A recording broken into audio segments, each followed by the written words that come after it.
আসসালামু আলাইকুম রহমতুল্লাহ। কেমন আছেন সবাই? আশা করি ভালো আছেন, সুস্থ আছেন। এটা হচ্ছে 22 টনের একটা স্ক্যাম ইউনিট, প্যাকেজ ইউনিট। তো এই ইউনিটের সমস্যা হচ্ছে ঠান্ডা হয় না।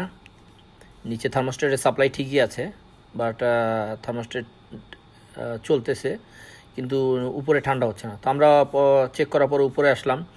উপরে আসার পর আমরা দেখলাম যে ব্লিঙ্কিং আছে। তো ব্লিঙ্কিং, এটা এলপি ব্লিঙ্কিং দেখাচ্ছে। তো পরবর্তীতে যখন এই সমস্যা হয়, তো আমরা চলে আসলাম হলো আমাদের যেখান থেকে আউটডোর ফ্যান মোটরগুলো, সেখানে আসার পরে দেখলাম যে আমরা ফ্যান মোটর ওভারলোড ট্রিপ হয়ে আছে।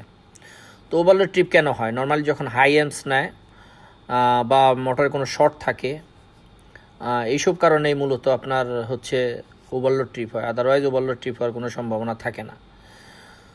তো আমরা মিটার নিলাম। মিটার নেওয়ার পরে চেক করবো যে আসলে বডি শর্ট আছে কিনা বা অন্য কোনো দেখাচ্ছে কিনা।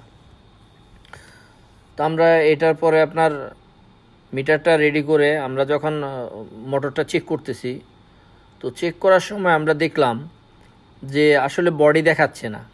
আপনি হয়তো এখানে একটু পরে দেখবেন আর কি।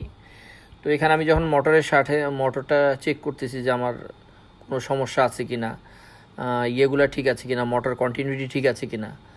তো মোটর দেখলাম যে আপনার কন্টিনিউটি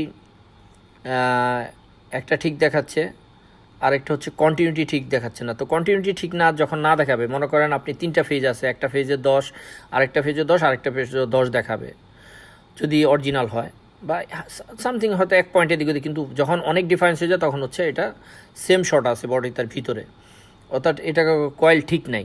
তো মোটরটা যদি কয়েল ঠিক থাকে তাহলে আপনার চলবে একরকম, আর কন্টিনিউটি যখন কয়েল ঠিক না থাকবে তখন আবার আরেক রকম হবে। তো আমরা কন্টিনিউটি চেক করলাম যে না, বডি নাই, বডি দেখাচ্ছে না এমনি।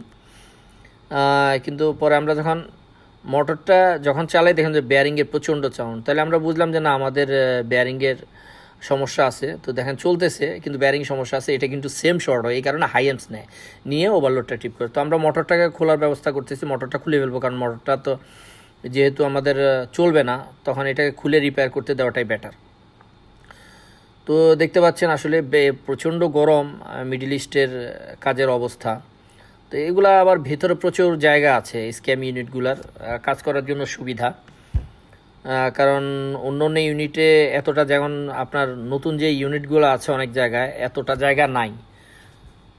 তো সেক্ষেত্রে স্ক্যাম আপনার ইয়র্ক, তারপরে ট্রেনও একটু খুলতে সমস্যা।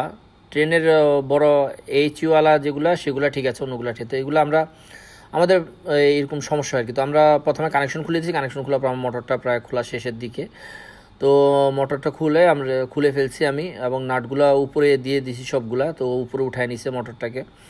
উঠায় নেওয়ার পরে আমরা উপরে একটা আপনার হার্ড ফ্লাইউড দিয়ে রাখছি, যাতে আমার আরেকটা কম্প্রেসার চালানো যায়। ফ্লাইউড না দিলে হবে কি, এটা ওই হাই এমস নিয়ে ট্রিপ করবে। তো আমরা ফ্লাইউড দেওয়ার পরে এটাকে চালাই দিলাম। ধন্যবাদ সবাইকে, ভালো।